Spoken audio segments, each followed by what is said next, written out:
सभी लोग the political master में एक बार फिर से आप सभी का स्वागत है।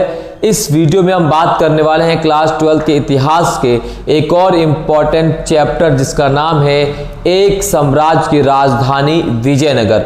ये चैप्टर बहुत ही इंपॉर्टेंट है बोर्ड एग्जाम 2024 के लिहाज से, और इस चैप्टर से सीधे 8 नंबर के जो है सवाल क्वेश्चन आपके पेपर में पूछे जाएंगे, और वो 8 नंबर इस छोटे से वीडियो में मैं आप सभी को कंप्लीट देने वाला हूं। और मैं गारंटी से आप सभी से कह रहा हूं, अगर आपने इस वीडियो को कंप्लीट देख लिया और वीडियो पूरी देख ली तो आप 8 नंबर का जो इस चैप्टर से सवाल आने वाला है वो सारे के सारे सवाल आप हल कर सकते हो और 8 नंबर आपके मुट्ठी में होंगे, गारंटी से कह रहा हूं। तो प्लीज एंड तक जरूर देखिएगा। चैनल पर नए हैं तो चैनल को जरूर सब्सक्राइब कर लीजिएगा, बेल आइकन को प्रेस कर लीजिए। तो चलिए इस वीडियो को शुरू करते हैं। सबसे पहले विजयनगर साम्राज्य। तो जो विजयनगर साम्राज्य है वो कहां तक फैला हुआ था? तो विजयनगर साम्राज्य की बात करें तो इसका सबसे बड़ा जो विस्तार था वो उत्तर में कृष्णा नदी से लेकर प्रायद्वीप में सुदूर दक्षिण तक था। यानी उत्तर में कृष्णा नदी से लेकर प्रायद्वीप में सुदूर दक्षिण तक ये साम्राज्य जो फैला हुआ था। यहां से एमसीक्यू में और वन वर्ड में जो है क्वेश्चन पूछा जाता है।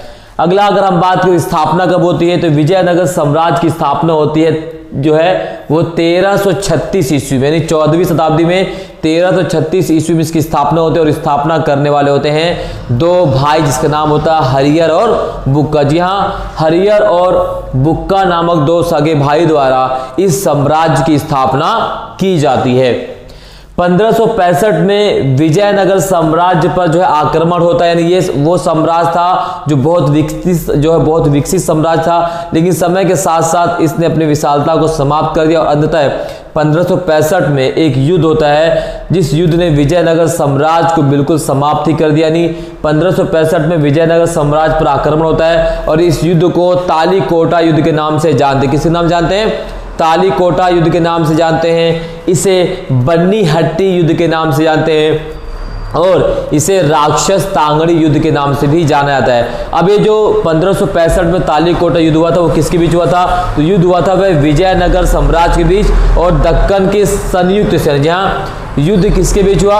युद्ध हुआ था विजयनगर साम्राज्य और दक्कन की जो संयुक्त सेना थी, उस संयुक्त सेना की अगर हम बात करें तो थे अहमदनगर, बीजापुर, गोलकुंडा और बीदर। तो इन 4 सेनाओं, ध्यान रखिएगा, अहमदनगर, बीजापुर, गोलकुंडा और जो है बीदर, इन 4 संयुक्त सेनाओं के द्वारा विजयनगर पर जो आक्रमण किया गया और विजयनगर को हार का सामना करना पड़ता है। और अगर हम बात करें तो विजयनगर के शासन की समाप्ति तक, तो वहां विजयनगर के अगर बात करें जो जब इसे तालीकोटा युद्ध में हराया गया था तो वहां का शासक कौन था? तो वहां का शासक था राम राय। राम राय की चालाकी उसी पर ही भारी पड़ गई। कहा जाता है जो किसी दूसरे के लिए गड्ढा खोदता है वो खुद ही उस गड्ढे में गिर जाता है। जो विजयनगर के अगर हम बात करें जो सम्राट थे राम राय, उन्होंने सभी सुल्तानों को आपस में लड़ाने की कोशिश करी, लेकिन सभी सुल्तान जो आपस में एक हो गए और विजयनगर साम्राज्य को गद्दी से उतार फेंका और उसको खूब लूटा, उसको पूरी तरह से तहस नहस तबाह बर्बाद कर दिया। तो विजयनगर साम्राज्य की युद्ध की समाप्ति अगर हम बात करें तो 1565 ईस्वी में होता है। इस युद्ध को तालीकोटा, बन्नी हट्टी और राक्षस तांगड़ी युद्ध के नाम से जानते हैं। ठीक है, चलिए आगे बढ़ते हैं। अगला जो आपको जानना बेहद जरूरी जहां से सवाल पूछे जाते हैं तो वो है 17वीं और 18वीं शताब्दी में। तो विजयनगर साम्राज्य 1565 में तालीकोटा युद्ध के बाद इसका जो है क्या पतन शुरू होता है और 17वीं और 18वीं शताब्दी में तक जाते आते ये पूरी तरीके से समाप्त हो जाता है। बाद में इसे हम्पी के नाम से जाना जाता है। तो विजयनगर साम्राज्य को बाद में हम्पी के नाम से जाना गया और हम्पी का ये जो प्रचलन नाम था वो वहां की स्थानीय देवी पंपा देवी के नाम से, यानी जिसे हम हम्पी के नाम से जानते हैं तो हम्पी वहां की स्थानीय देवी के नाम से इसका नाम हम्पी पड़ा था। इसका नाम था पंपा देवी जो वहां की मातृ देवी थी। तो मातृ देवी के नाम से ही इस स्थान का नाम हम्पी पड़ा।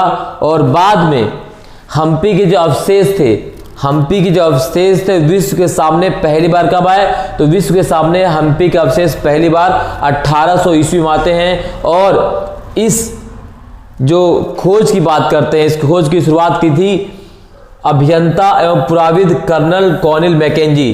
तो कर्नल कॉलिन मैकेंजी के द्वारा ही हम्पी के भग्नावशेषों की, हम्पी के पुरातात्विक साक्ष्यों की जानकारी दुनिया के सामने रखी गई 1800 ईस्वी में। तो यहाँ से एमसीक्यू में और वन वर्ड में क्वेश्चन पूछे जाते हैं कि हम्पी की खोज किसने की और दुनिया के सामने हम्पी के जो भग्नावशेष है वो कब सामने आते हैं। अगला है, इस स्थान का जो पहला सर्वेक्षण मानचित्र तैयार किया। तो इस यानी हम्पी या विजयनगर साम्राज्य की बात करें, इसका पहला सर्वेक्षण मानचित्र तैयार किया गया था कर्नल मैकेंजी के द्वारा। ध्यान रखिएगा, कर्नल मैकेंजी वो पहले पुरातात्विद है, वो पहले अभियंता है जिन्होंने इस स्थान का पहला सर्वेक्षण मानचित्र तैयार किया, जिसके माध्यम से हम इस साम्राज्य के बारे में जानकारी प्राप्त कर पाते हैं कि भाई मंदिर कहाँ था, ठीक है, प्रशासनिक व्यवस्था कैसी थी, सड़कों नालियों का निर्माण किस प्रकार से किया गया, तो सारी चीजें हम जान पाते इस मानचित्र के माध्यम से। तैयार किसने किया था? वो तैयार करने वाले थे कर्नल कॉलिन मैकेंजी। कौन थे? Colonel Colin Mackenzie. क्लियर? चलिए आगे बढ़ते हैं। यहां पर एक नंबर से सवाल पूछा जाता है, वह है स्थानीय व्यापारी। तो विजयनगर साम्राज्य के जो स्थानीय व्यापारी थे, क्योंकि विजयनगर साम्राज्य अपने प्रशासनिक व्यवस्था के लिए बहुत जाना जाता था, प्रशासनिक व्यवस्था के साथ साथ व्यापारिक गतिविधियों के लिए भी बहुत जाना जाता है। यानी विजयनगर साम्राज्य पूरी तरीके से सुसज्जित साम्राज्य था। यहाँ पर सामाजिक रूप से, आर्थिक रूप से, सांस्कृतिक रूप से बहुत ज्यादा लोग खुशहाली का जीवन व्यतीत कर रहे थे। तो ऐसे में यहाँ के स्थानीय व्यापारी से सवाल पूछा जाता है। तो जो यहाँ के स्थानीय व्यापारी थे उन्हें कुदरई चट्टी अथवा घोड़ों के व्यापारी के नाम से जाना जाता था। तो विजयनगर के जो स्थानीय व्यापारी जो व्यापार करते थे उन्हें क्या नाम दिया गया? कुदरई चट्टी के नाम से जाना जाता था। विजयनगर अपने मसालों, वस्त्रों और रत्नों के लिए बहुत ज्यादा प्रसिद्ध था। तो विजयनगर किस के लिए प्रसिद्ध था? अपने मसालों के लिए, अपने वस्त्रों के लिए, अपने बहुमूल्य रत्नों के लिए बहुत ज्यादा जो है फेमस है। और इसीलिए यहाँ से जो है जो भी पुर्तगाली व्यापारी आए, जितने भी फ्रांसीसी व्यापारी आए, वो इन्हीं तटों पर आते तो व्यापार किया करते थे। अब बात कर लेते हैं विजयनगर के राजवंश के बारे में, क्योंकि यहां से सीधा सवाल पूछा जाता है। तो विजयनगर साम्राज्य की अगर हम बात करें तो यहां पर 4 राजवंशों ने शासन किया। तो विजयनगर के जो पहले राजवंश थे वो पहले राजवंश थे संगम वंश, यानी विजयनगर का जो पहला वंश था साम्राज्य को, वो था संगम वंश। दूसरा है सुलू वंश। कौन था? सुलू वंश दूसरा। तीसरा है तुलु वंश, और तुलु वंश से ही एक राजा का संबंध है जो विजयनगर साम्राज्य का सबसे प्रसिद्ध राजा हुआ, वो थे राजा कृष्णदेव राय। तो राजा कृष्णदेव राय का संबंध किस वंश से था? तो उस वंश का नाम है तुलु वंश। ये बहुत ही महत्वपूर्ण क्वेश्चन है, बार बार सवाल पूछा गया बोर्ड एग्जाम में। उसके बाद जो आखिरी वंश था वो था अराबिंदु वंश। जी हाँ, अराबिंदु वंश राम राय की समाप्ति के बाद जो है इस वंश की स्थापना होती है। तो ये विजयनगर के 4 साम्राज्य हैं। शुरुआत होता है संगम वंश से और अंत होता है अराबिंदु वंश से। चलिए अब बात करते हैं हम राजा कृष्णदेव राय के बारे में, जो विजयनगर साम्राज्य का सबसे प्रसिद्ध शासक है और सबसे इंपॉर्टेंट के बारे में। तो राजा कृष्णदेव राय के शासनकाल में विजयनगर का काफी विस्तार हुआ और विजयनगर बहुत ज्यादा मजबूत हो जाता है, क्योंकि ये एक ऐसे शासक थे जो काफी महत्वाकांक्षी थे और इनके शासनकाल में विजयनगर साम्राज्य बहुत फला फूला।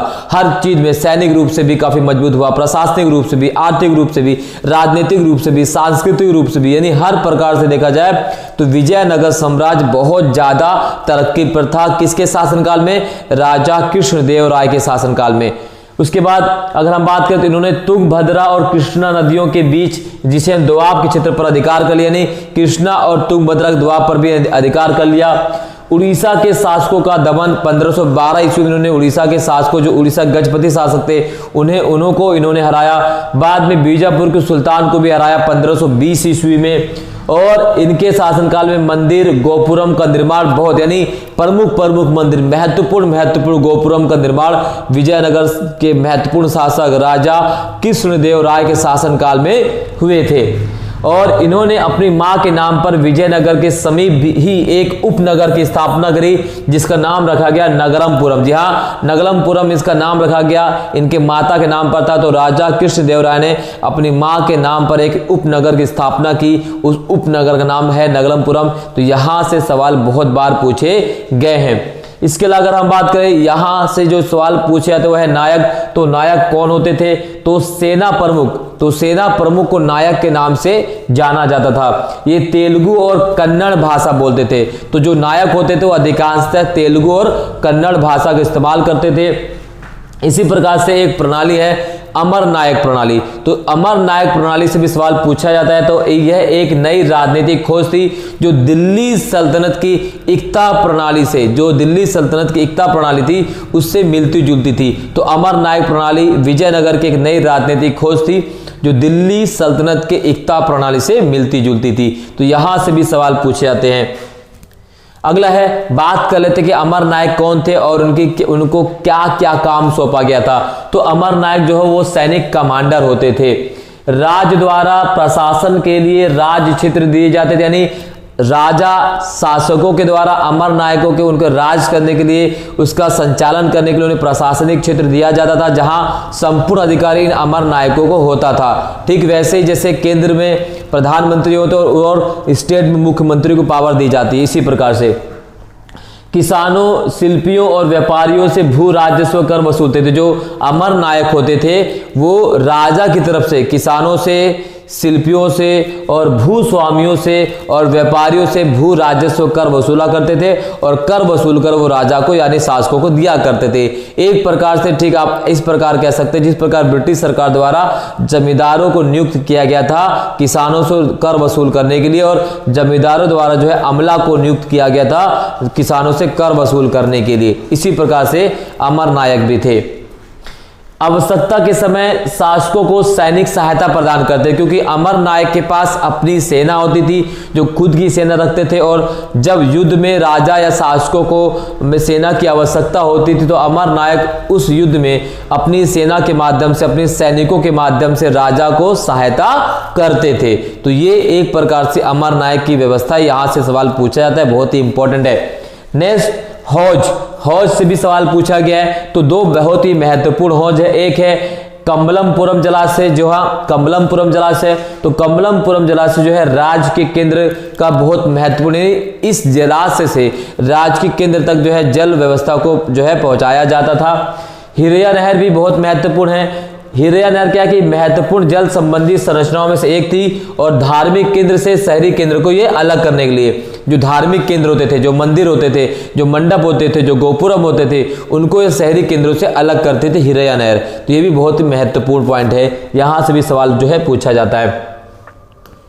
अब बात कर लेते हैं कि विजयनगर किलेबंदी, ये मोस्ट इंपॉर्टेंट सवाल यहां से कई बार पूछा गया है बोर्ड एग्जाम में, और यहां सवाल पूछा गया था विजयनगर की किलेबंदी, क्योंकि विजयनगर अपनी किलेबंदी के लिए बहुत ही मशहूर था, बहुत ही जाना जाता था, क्योंकि यहां पर इस प्रकार की किलेबंदी की गई थी कि कोई भी बाहरी आक्रमणकारी आसानी से आक्रमण नहीं कर सकता था, और आक्रमण करता था तो विजयनगर साम्राज्य के रहने वाले जो राजा थे उसका आसानी से जवाब दे देते थे। तो क्या था? तो अब्दुल रज्जाक, ये अब्दुल रज्जाक और डोमिंगो पेस, अब्दुल रज्जाक या अब्दुल रज्जाक दो शब्द है, तो आप इसे अब्दुल रज्जाक भी कह सकते हैं। तो अब्दुल रज्जाक और डोमिंगो पेस द्वारा विजयनगर साम्राज्य की जो है किलेबंदी का वर्णन किया गया है। तो अब्दुल रज्जाक ने अपनी पुस्तक में विजयनगर साम्राज्य की किलेबंदी का वर्णन करते हुए लिखा कि भाई यहाँ की जो सबसे बाहरी दीवार थी वो शहर के चारों ओर बनी पहाड़ियों को आपस में जोड़ती थी।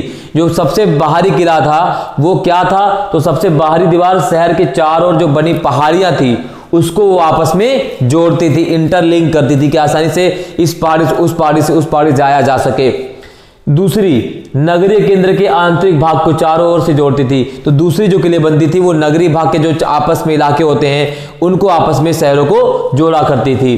तीसरी, जो शासकीय केंद्र को घेरा गया था, तीसरी जो किलेबंदी थी उससे पूरा जो शासकीय केंद्र था उसको पूरे तरीके से घेराबंदी उसकी की गई थी। इसके अलावा दुर्ग में प्रवेश के लिए सुरक्षित प्रवेश द्वार भी इसमें इंतजाम किए गए थे, जो विजयनगर की किलेबंदी काफी महत्वपूर्ण मानी जाती है। इसके बाद अगर हम बात करते हैं तो वह है राजा के भवन। तो राजा के भवन से राजकीय क्षेत्र में सबसे विशाल संरचना पाई गई है, और इसमें दो मंच पाए गए हैं। एक को कहा जाता है सभा मंडप और दूसरा है महानवी डिब्बा। तो महानवी डिब्बा से कई बार सवाल पूछे गए हैं और यहां से सवाल 100% पूछा जाएगा। इसके अलावा अगर हम बात करें तो प्रमुख देवता वहां के विट्ठल थे और ये विष्णु के अवतार माने गए। तो विट्ठल प्रमुख देवता थे जो विष्णु का अवतार माने गए। और 1976 में हम्पी को राष्ट्रीय महत्व का स्थल घोषित कर दिया गया। तो हम्पी को राष्ट्रीय महत्व का स्थल कब घोषित किया गया? तो 1976 में। तो ये अभी तक का हमने इस विजयनगर साम्राज्य के जो भी इंपॉर्टेंट टॉपिक है जहां से सवाल पूछे जाएंगे बोर्ड एग्जाम में, उस सभी का कंप्लीट रिवीजन कर लिया। आई होप आप सभी को बहुत ही पसंद आए। अगर पसंद आए तो लाइक शेयर कमेंट जरूर कीजिएगा। चैनल पर नए तो जरूर सब्सक्राइब कर लीजिए। आपका एक सब्सक्राइब हमें बहुत अधिक प्रोत्साहन देता है। इसी प्रकार से अगर हम बात करें तो इस चैप्टर से कौन कौन से क्वेश्चन पूछे गए हैं और कौन कौन से क्वेश्चन पूछे जा सकते हैं, उन सभी को हमने यहाँ पर व्यवस्थित रूप से आप सभी के सामने लाकर रखा है। तो कोई जो इंपॉर्टेंट क्वेश्चन पूछे जा सकते हैं 6 नंबर में और 8 नंबर में, वो है पहला, हम्पी के भग्नावशेष किस प्रकार प्रकाश में आए? तो हम्पी के भग्नावशेष किस प्रकार प्रकाश में आए, ये मोस्ट इंपॉर्टेंट क्वेश्चन इस चैप्टर का।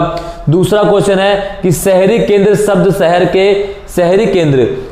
शहर के जिस भाग के लिए जो है बोले गए, क्या वह उस भाग का सही वर्णन करते हैं? ये भी बहुत इंपॉर्टेंट है। अगला क्वेश्चन है, विजयनगर साम्राज्य के राजकीय केंद्र में संरचना महानवी डिब्बा के साथ जुड़े अनुष्ठानों और प्रथाओं की पहचान कीजिए। ये मोस्ट इंपॉर्टेंट क्वेश्चन है। नेक्स्ट, विजयनगर साम्राज्य के राजकीय केंद्र में विरूपाक्ष मंदिर और विट्ठल मंदिर की विशिष्ट विशेषताओं को स्पष्ट कीजिए। 8 नंबर में सब क्वेश्चन पूछे जाते हैं। चलिए नेक्स्ट बात कर लेते हैं और क्वेश्चंस की। वह है पहला, अब्दुल रज्जाक और डोमिंगो पेस विजयनगर की किलेबंदी से बहुत अधिक प्रभावित हुए। इस कथन को उपयुक्त उदाहरणों के साथ स्पष्ट करें। अगला है, विजयनगर की किलेबंदी पर अब्दुल रज्जाक द्वारा व्यक्त किए गए किन्हीं 4 पहलुओं पर प्रकाश डालिए।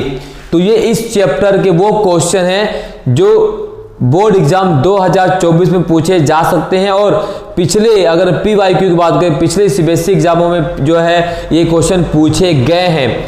अगर आप सभी के इंपॉर्टेंट क्वेश्चन के आंसर चाहिए तो आप हमें कमेंट बॉक्स में कमेंट कीजिए कि सभी आंसर जो हमारे टेलीग्राम चैनल पर उपलब्ध करा दिए जाएंगे। आई होप ये वीडियो आपको पसंद आई। अगर आपको वीडियो पसंद आई है तो लाइक शेयर कमेंट करना बिल्कुल मत भूलिएगा। चैनल पर नए हैं तो चैनल को जरूर सब्सक्राइब कर लीजिएगा, क्योंकि इसी प्रकार के और भी कंटेंट हमारे चैनल पर लगातार जो है उपलब्ध हो रहे हैं बोर्ड एग्जाम 2024 के लिहाज से। इस वीडियो में बस इतना ही। बहुत बहुत धन्यवाद।